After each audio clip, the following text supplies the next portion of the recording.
That's foolish, yeah. You chasing something money can't buy. You'll never find real love out there, but His friends laughed.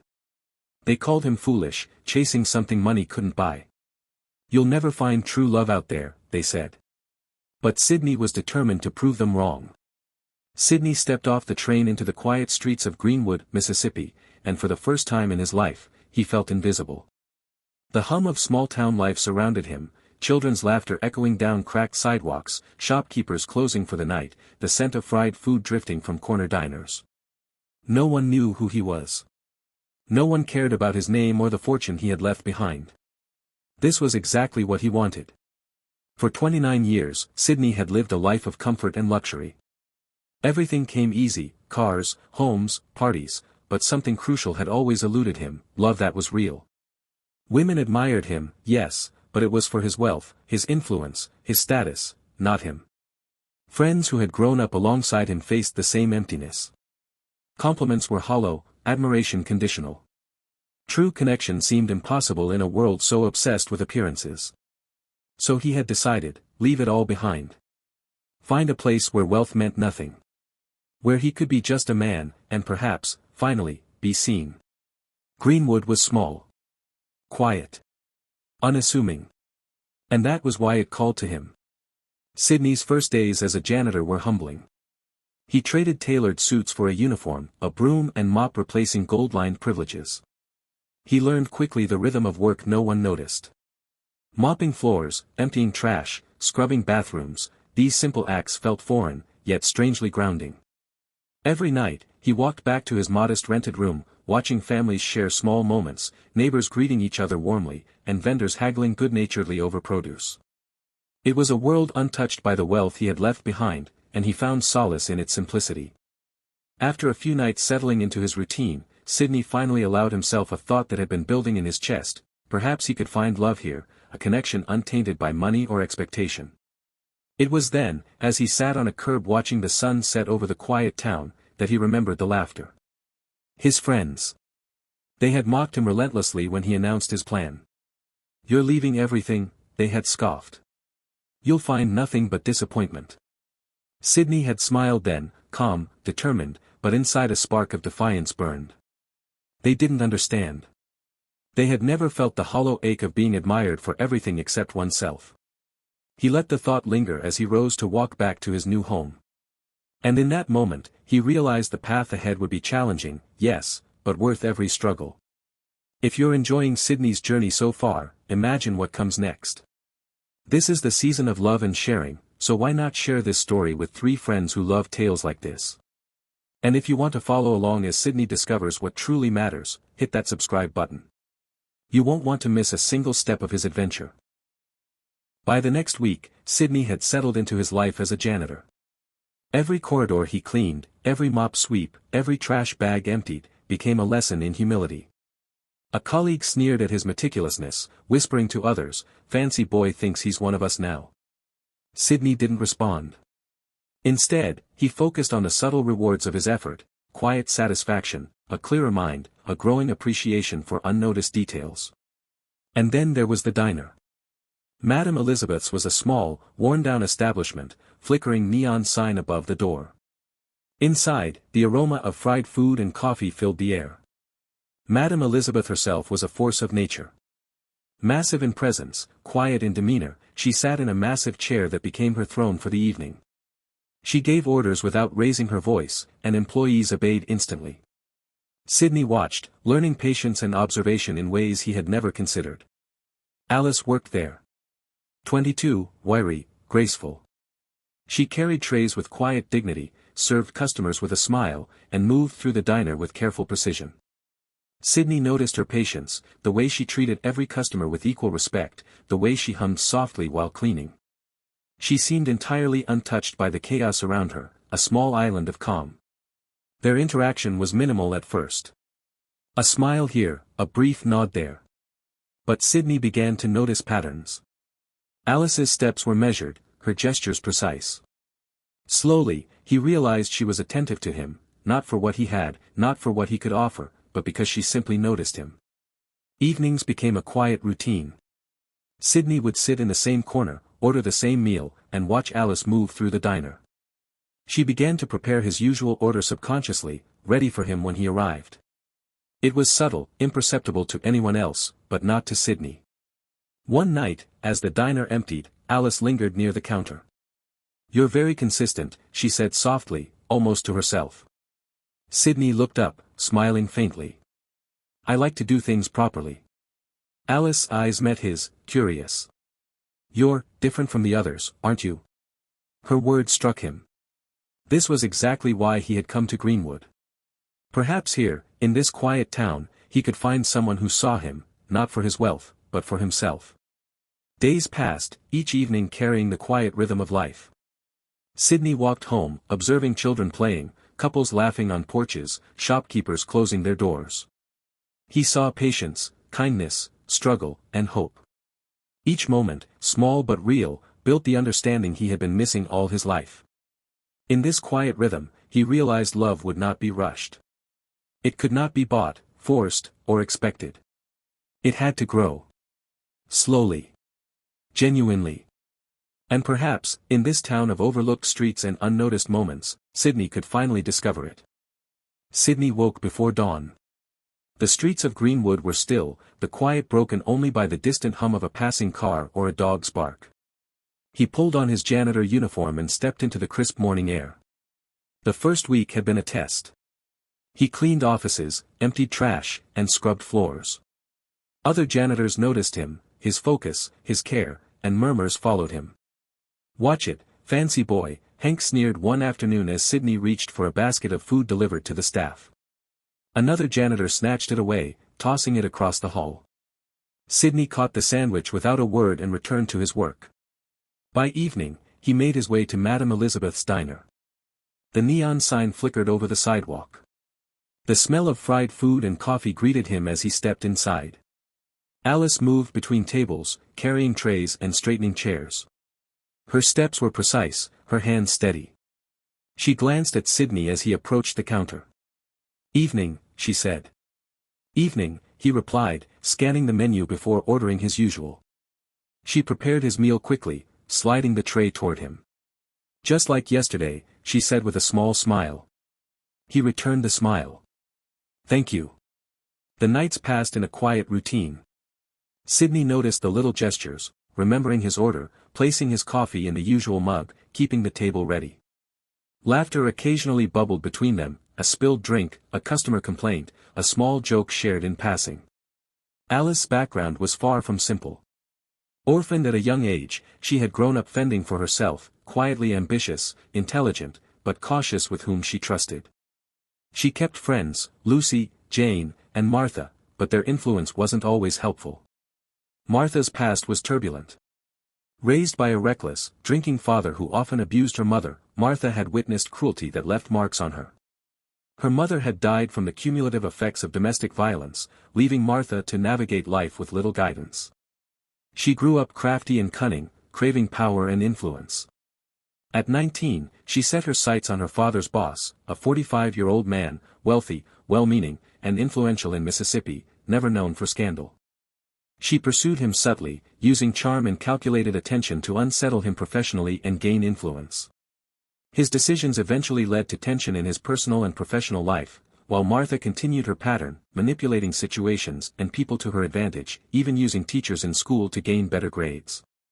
Lucy and Jane were different. Lucy, from a well-off family, often sought excitement in places she shouldn't, sheltered but naive. Jane, from a modest background, was independent but easily swayed, quick to follow Martha's lead. Together, the trio often exerted subtle pressure on Alice without Sydney ever noticing.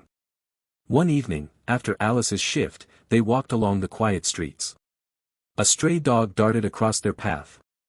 Alice crouched to shoo it, laughing, and Sydney chuckled. "You're always calm," she said, eyes scanning the quiet street. "Chaos doesn't help," he replied. She shook her head, smiling. "You're strange. I like that." The bond between them grew quietly, unspoken. They shared small jokes, brief stories, and gentle silences that felt comfortable. After reaching her gate, Alice paused. "Be careful." "I will," Sydney replied. He watched her enter her home and then walked back to his small lodgings nearby. The streets were empty, quiet, and a faint breeze rustled the leaves. He paused outside the diner, glancing at the lit windows, and thought about the connection they were slowly building. A smile formed before he finally turned and stepped inside his home, preparing for the next day. The next days promised to be much the same: work, diner, brief walks, and quiet laughs, but something unspoken lingered in the air, a gentle sense that life was about to shift in ways neither Sydney nor Alice could yet imagine. It was a few days to Christmas, and Greenwood shimmered under the soft glow of festive lights. Twinkling bulbs wound around lamp posts, shop windows wore tinsel-laden garlands, and every street corner seemed infused with the scent of roasted corn, pine, and cinnamon. Snow dusted the sidewalks in patches, though it was more ornamental than persistent, and children ran past, pulling sleds, their laughter mixing with the distant hum of carols. Even Madame Elizabeth's fast food joint reflected the town's holiday cheer. Paper stars swayed lazily above the counters, a slightly lopsided Christmas tree blinked erratically near the entrance, and homemade wreaths adorned the doors, swaying as customers moved in and out. A man named Robert, the local tax officer, had already begun his subtle campaign. Robert was no stranger to Madame Elizabeth's joint. In Greenwood, it was known, quietly, that he was one of her people. He came often, never announced, always welcome. Madame Elizabeth would straighten slightly whenever he arrived, her sharp eyes softening just a bit, and she would motion him toward the small office at the back of the diner, the one no staff ever entered, the one discussions were always said to happen in. To outsiders, Robert was simply a respected local tax officer. Tall, clean-cut, always dressed with care, he carried authority without raising his voice. People admired him. Some feared him. Most trusted him. He paid bills for entire tables, left generous tips, and spoke often about supporting local businesses. In Greenwood, that was enough to earn praise. His first gift to Alice came without warning. A neatly wrapped box, modest but elegant, handed to her with an easy smile. "Beautiful ladies like you deserve to be appreciated," he said casually, as if it were nothing more than good manners. Alice hesitated, but only briefly. There was no pressure in his tone, no bold claim behind the gesture. It felt harmless. Polite. And with Madame Elizabeth watching from her chair, offering no objection, Alice accepted it without suspicion. After that, Robert's presence became frequent. He began stopping by more often, always with a reason. Sometimes it was a small gift. Other times, it was an offer to drive Alice home after work, or pick her up so she wouldn't have to walk late. His gestures were steady, patient, and carefully respectful. He never rushed her. Never crossed a line too quickly. He told her he admired her. That he liked her. That he was serious. That he was looking for a wife, not games. And slowly, almost without realizing it, Alice began to listen.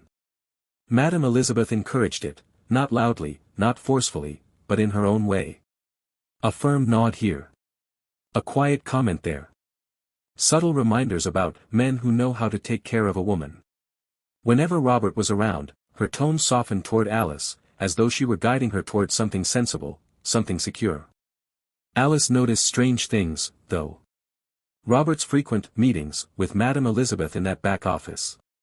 How they went in together and came out unhurried, composed, acting as though important matters had just been settled, yet no papers ever surfaced. No documents. No notes. Just understanding. Madame Elizabeth would sometimes refer to Robert as "my son" or "my boy" in public, masking whatever influence truly existed between them. And Robert, in return, seemed to have a way of making certain problems disappear. Questions never asked. Obligations delayed. Pressures lifted. Alice sensed something wasn't entirely clean, but she dismissed it. Madame Elizabeth was strict with everyone. Hard on all staff. Fair in her own way. Alice trusted her. And Robert, to Alice, still appeared kind. Consistent. Serious. The gestures continued. The attention deepened. The words became more direct.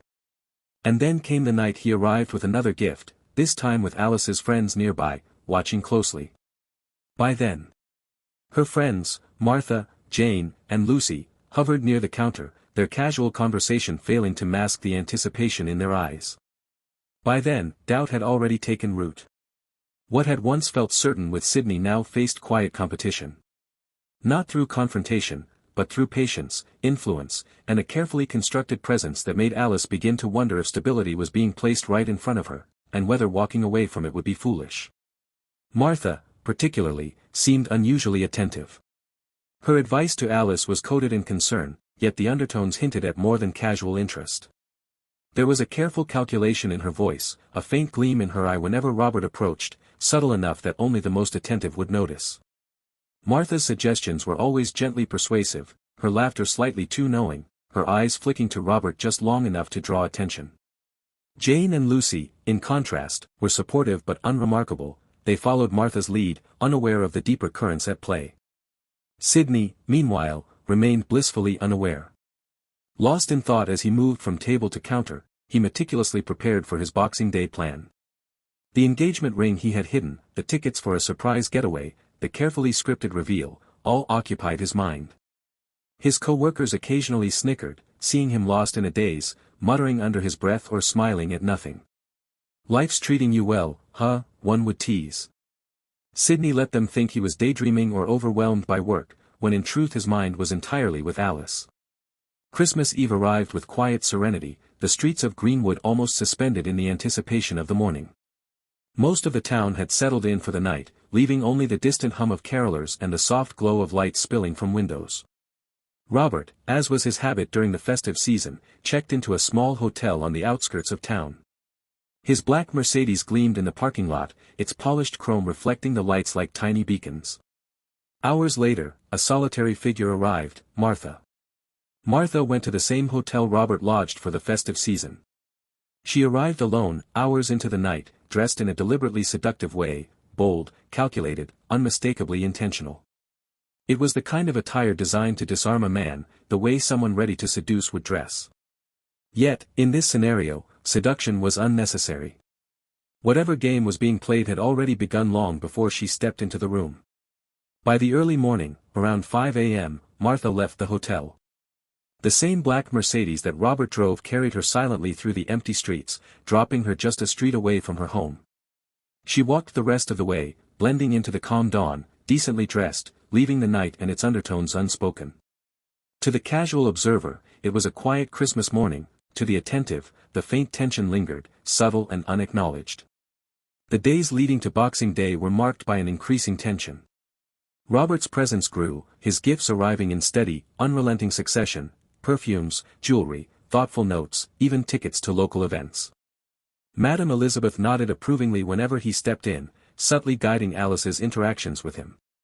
Alice tried to maintain composure, but the constant attention, coupled with her friend's persistent persuasion, created an internal struggle she could neither ignore nor easily articulate. Sydney continued his preparations, meticulous as ever. He polished the small details of his plan, the engagement ring hidden in a pocket, the flights booked for an intimate celebration away from prying eyes, and the imagined reaction of Alice when he revealed himself. Each task at work reminded him of the looming surprise. Yet, he remained unaware of the subtle pressures shaping Alice's current choices. Boxing Day arrived. The joint buzzed with energy, a mixture of anticipation, celebration, and subtle tension.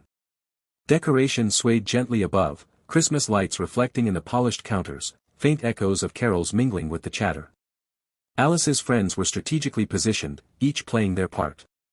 Martha's encouragement toward Robert had become more overt, though she maintained a veneer of casual concern. Jane and Lucy followed her lead, unaware of the faint history between Martha and Robert, and the understated manipulations at play. Robert arrived, polished and self-assured, carrying a final set of gifts. His actions were deliberate, precise, attentive, measured. He presented himself to Alice first, the applause of those around him adding weight to his presence. The energy of the joint surged, plates rattling, voices cheering, the atmosphere thick with expectation. Alice's hesitation was nearly lost amid the chorus of celebration and persuasion.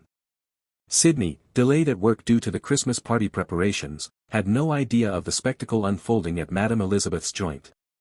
He was finishing last-minute tasks, moving trays, sweeping floors, and ensuring the party setup went smoothly.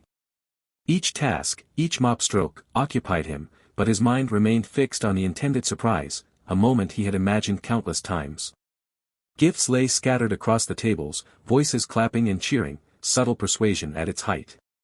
Robert's calculated charm, Alice's friends' layered pressures, and Madame Elizabeth's quiet nods created an environment of near inevitability. The stage was set, Sydney's plans poised for revelation, Alice's loyalties tested, and Robert's influence steadily building. Alice struggled internally. Her connection with Sydney, the quiet, unassuming moments they had shared, pressed against the allure of Robert's persistence. The gifts, the attention, the careful layering of expectations, all combined with her friend's advice, made her second-guess the path she had always envisioned. Yet, the attentive viewer could detect the undercurrents, Robert's calculated charm, the subtle gleam in Martha's eye, and the unseen tensions pushing Alice toward a choice she hadn't intended. Outside, the streets of Greenwood sparkled under the low winter sun, a town alive with festive cheer but oblivious to the hidden narratives weaving through its corners. Inside Madame Elizabeth's joint, the collision of intentions, loyalties, and desires reached a fever pitch. Every smile, every glance, every gesture contributed to the unfolding drama, setting the stage for a moment that would determine the course of hearts and lives alike. What happens next? Will Alice follow her heart, or will the pressures surrounding her shape a choice she cannot easily reclaim? Share your thoughts in the comments, and if you love holiday drama, suspense, and carefully layered intrigue, share this story with 3 friends. The more eyes on this tale, the faster part 2 will arrive, where secrets, games, and heart-stopping moments explode into the open. Merry Christmas!